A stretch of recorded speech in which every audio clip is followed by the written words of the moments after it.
vzadu sedí nějaká paní novinářka, která se mi třikrát ptala na moje jméno, aby mohla napsat objektivní článek, protože jsem zkoušku feministek. Takže pokud budu některé věci říkat příliš důrazně, já mi říkám právě proto, že jsem potom zvědavá, jestli ten článek bude objektivní nebo nebude objektivní, protože vám budu ukazovat data.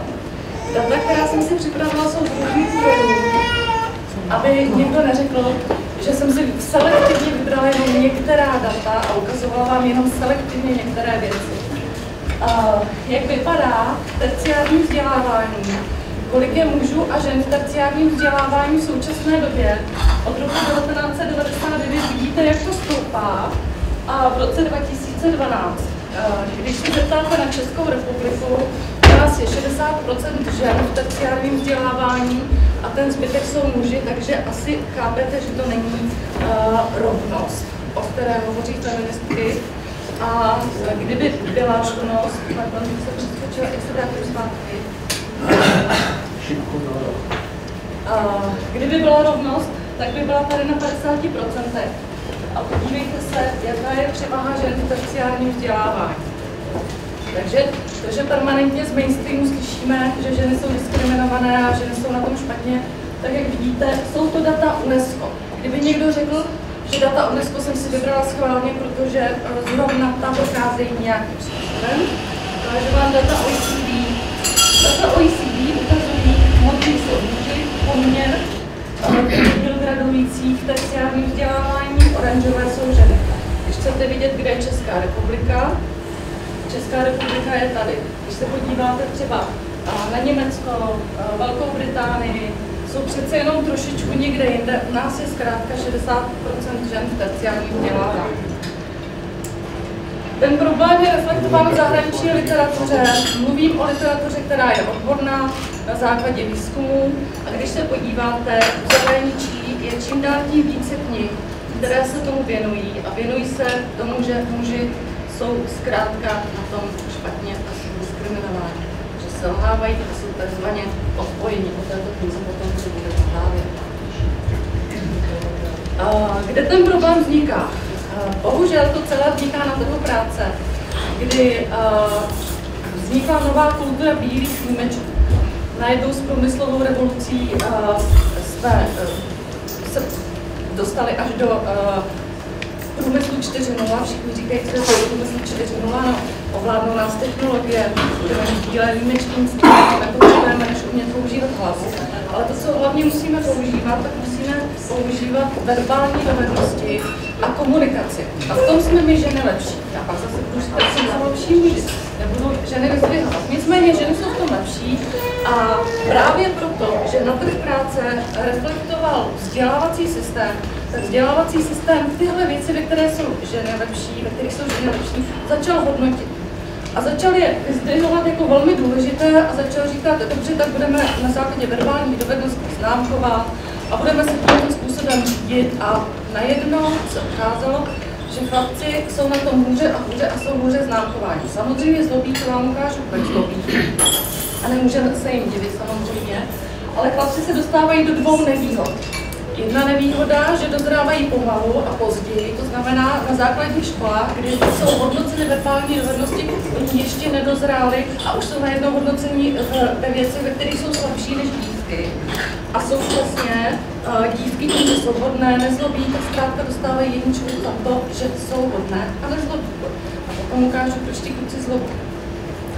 Když budu mluvit o moderní neuropsychologii, budu se opírat pouze o autority, které samozřejmě vždycky zpochybňují, tak Simon Byron-Cohen, který je jeden z nejslavnějších, nebo jeho studie je jedna z nejslavnějších, a teď právě musím zdůraznit toto slovo tak říká, že ženy mají podle něj v průměru lepší empatické a tudíž verbální dovednosti a schopnosti a muži mají v průměru sklon spíše k systematickému myšlení. Na tom se asi shodneme, i když mainstreamová média nám to nebudou schvalovat. Když se podíváme, co na to říká pedagogika a opravdu si beru jednoho, řekněme, z nejrenomovanějších pedagogů a opět velkou autoritu, tak ten říká, dívky mají větší předpoklady učit se a komunikovat ve světě symbolů, chlapci si musí všechno vyzkoušet, osahat, trošku jim to díl trvá a potřebují, a vlastně u toho zlobí, protože on tím, že si to chce vyzkoušet a není schopný si to namemorovat, odříkat, on tomu potřebuje rozumět, tak tím zlobí, protože se ptá, a to se paní ředitelce nelíbí, proč se ptá, že by musela vysvětlit a musela by tomu rozumět víc, než něco jen tak odříkat. To je samozřejmě nepříjemné, protože dostane dvojku za to, že zlobí a vyrušuje, protože se pořád na něco ptá. Abyste mi nemohli říct, no dobře, tak to je všechno ve světě, my teda Česká republika statisticky na tom je tak nějak podobně. Nicméně, jak to vypadá v České republice a máte proto nějakou oporu? No samozřejmě máme. A jednak máme oporu v mezinárodním výzkumu PISA, který také nemůže nikdo zpochybnit, a máme oporu ve vlastním výzkumu, který se jmenuje Maturita efektivní a sociálně spravedlivá, a tam máme 8 000 maturantů, chlapců a dívek. A když se podíváte na data PISA, tak to, co jsem vám říkala, že dívky dosahují výrazně lepších známek z českého jazyka. Tomu bychom se možná tolik nedivili, říkáme dobře, dívky lépe komunikují, lépe používají verbální dovednosti a symboly.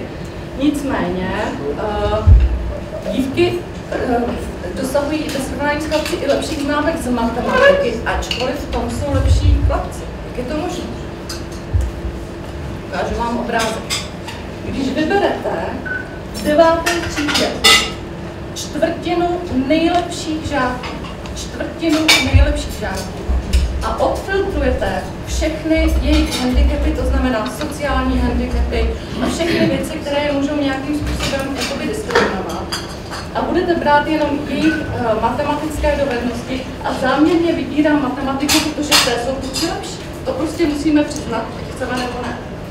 Tak kluci dostanou ve 22% případech jedničku a holčičky dostanou v 35% případech jedničku.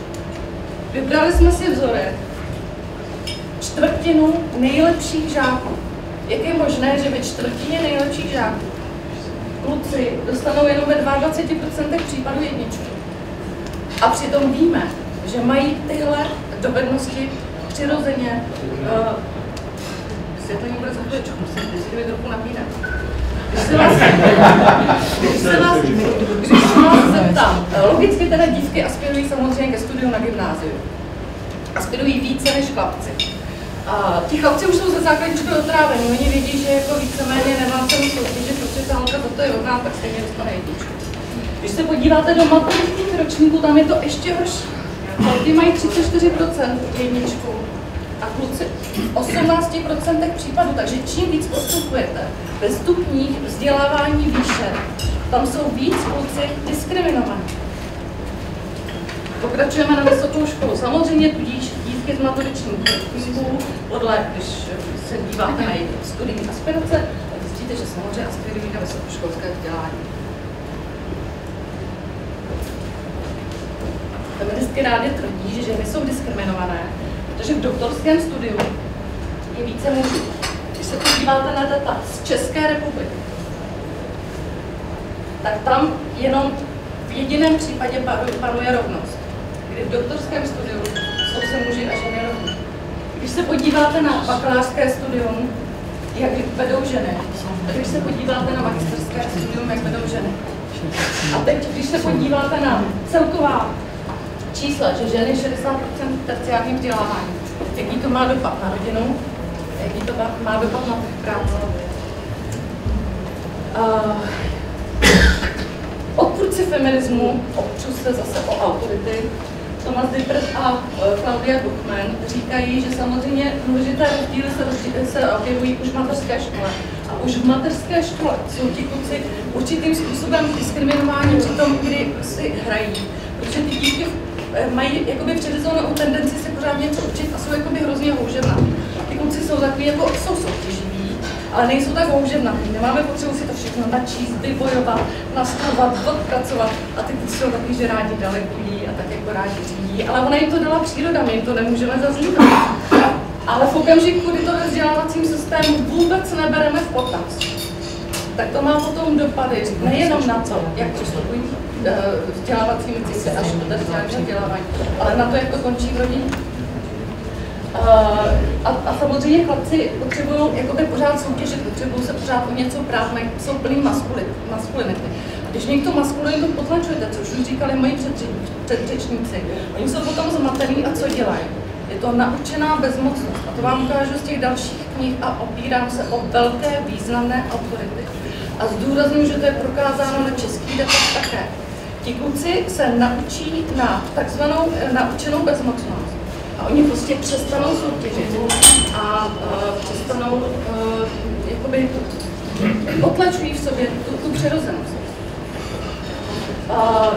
Ještě tahle kniha Klaudie Buchmanová říká, ženy tím, že dosahují vyššího vzdělání než muži, tak samozřejmě pomalu, ale jistě, viděli jste, jak to stoupá, tak stoupá i to, jak ovládají trh práce. Sice feministky pořád křičí, ženy mají méně peněz, když mají mateřskou a mají finanční výpadek, ale po určité období. Tak když v tom určitém období srovnáte příjem muže a ženy, tak ano, máme méně peněz. Ale v dlouhodobém horizontu se to vyrovná. A to už nikdo potom neměří, a to už potom ta média neopakují. Protože média řeknou, ano, statisticky vyšlo, že zase statisticky mají ženy méně peněz. Co se ale děje? Tím, že ženy najednou mají vysokou školu, dělají kariéru, odkládají mateřství, tak oni se potom manažersky začnou chovat i v té rodině. A nedej bože, když jsou svobodnou matkou, začnou usurpovat toho kluka. Takže si představte, že ten kluk má naučenou bezmocnost ze školy, že ví, že stejně nemá tu jedničku cenu bojovat, protože ví, že stejně nakonec dostane dvojku, že on to neumí tak hezky odříkat jako ta holčička, že se od něj očekává, že to bude očekávat. Od ní se neočekává vůbec nic a když nedej bože myslí, tak tím vlastně vyrušuje, protože se pořád na něco ptá. A problém neúplných rodin je v tom, že ta žena kromě toho, že je dominantní, takže tomu klukovi dává jakoby jednostranný vzor. A není v té rodině muž, a já vám ukážu potom, jak vypadají svobodné matky. A není v té rodině muž, a není tam teda jakoby jiný element vzor, protože děti přebírají vzorce chování v rodině, to všichni víme. Akorát si zdaleka neuvědomujeme, jak strašně děti ovlivňujeme tím, že jsou rodiny, kde žije pouze matka s dítětem. A má to potom dlouhodobé dopady na rodinu. Nevím, jestli je teď dobře vidět tenhle graf, ale já vám ukážu. To nám dal data Ústav zdravotnických informací a statistiky, když žena při porodu nahlásí. To vám jenom ukážu, jak to stoupá. Žena při porodu nahlásí, že je svobodnou matkou. Zdůrazňuju, že jsou odfiltrované matky, které jsou pouze, že žijí s druhem, nebo mají pouze nějakého partnera, nejsou dané. Takže zdůrazňuji, že toto jsou svobodné matky. Takhle stoupá trend. A ještě už vám ukážu druhý graf. Jak stoupá počet svobodných matek starších. A to je to horší. Tady nahoře. 35 let a více. Vidíte, jak to stoupá. Čím je matka starší, tím více se jí rodí dítě s problémy. Dyslexie, dysgrafie, dyskalkulie, podobné problémy, protože jak dlouho bere hormony. Kdy měla žena první menstruaci za první republiky? V 17, 18 letech, statisticky průměrně v 17, 18 letech. Dnes mají děvčata menstruaci ve 12 letech a zhruba od 15 let berou antikoncepci. Proč to říkám? To je z toho důvodu, že jak odkládá rodičovství, tak od těch 15 let, 15 a více let bere antikoncepci, což změní její hormonální systém a pak to i změní celé její těhotenství. A když se jí narodí chlapec, tak nejenom, že je ovlivněný tím, že konzumuje různé hormony z potravy a podobně, ale on už z té matky je vlastně hormonálně ovlivněný. To znamená, čím je ta matka starší, tím větší handicap ten kluk má. A v čem je druhý problém? Že čím je ta matka starší, tím větší je to manažerka a tím se vyšší bezpečnost. Potom máte takovýhle návrhy politiků, kteří říkají, je potřeba, aby ty ženy měly děti bez mužů, aby jsme jim udělali zákon, že budou mít dítě ze svého. Proč máme vytvářet ženám zákony na to, aby měli děti za svobodu a ne na to, aby je měli včas a aby žili normálně. Protože to je přirozené.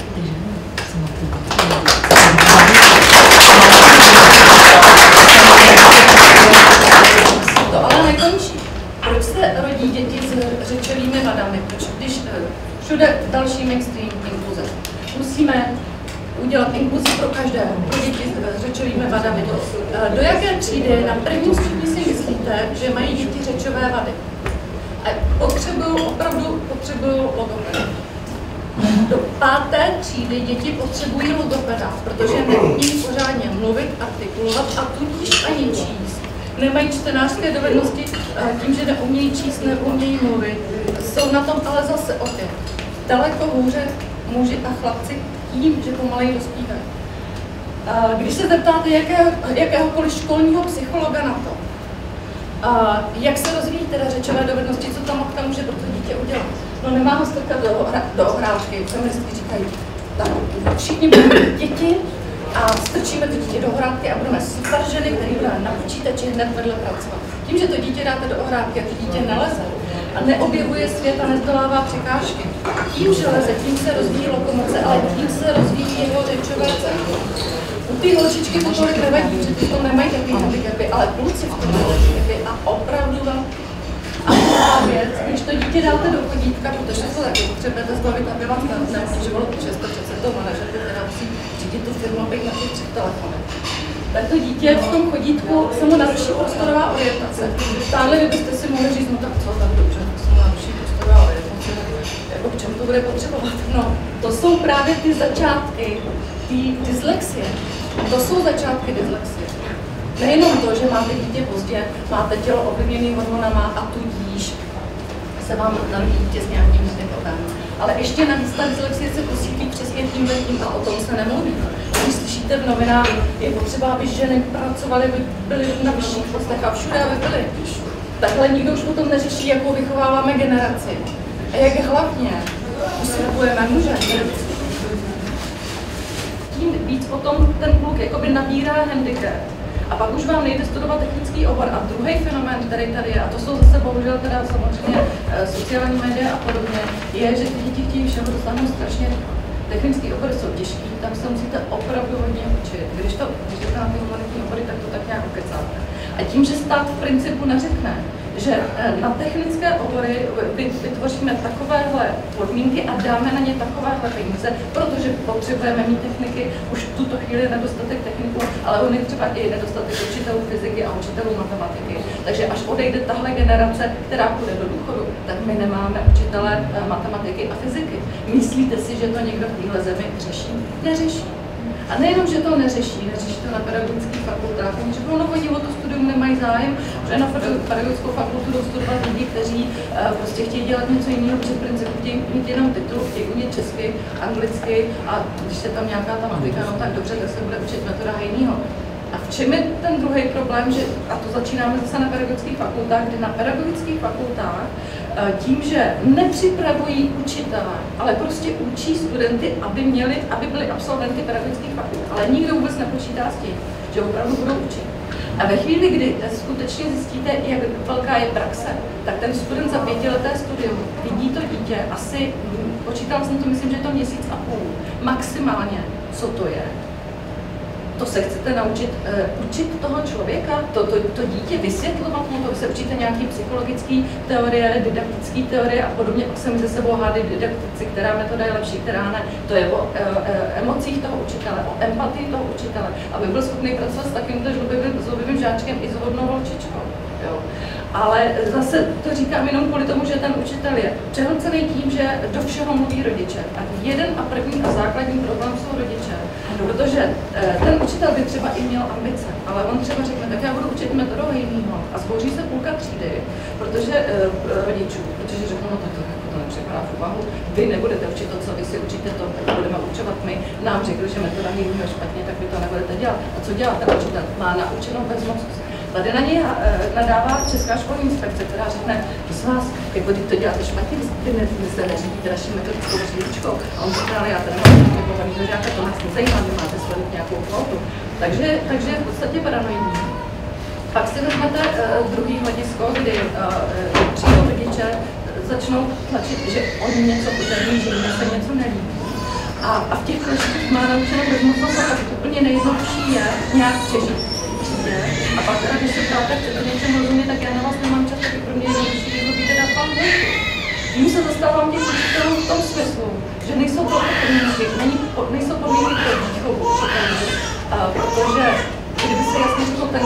absolventem pedagogické fakulty bude umět učit, to znamená, musí především žákem a musí získávat praxi.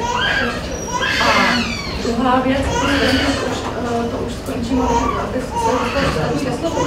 Jenom abyste věděli, že že když jsme v době v roce 2006 psali Bílou knihu terciárního vzdělávání, tak se samozřejmě na nás všichni vrhli, co to vy tady chcete dělat nějaké změny v kvalitě a do toho všeho chcete mluvit a tak dále.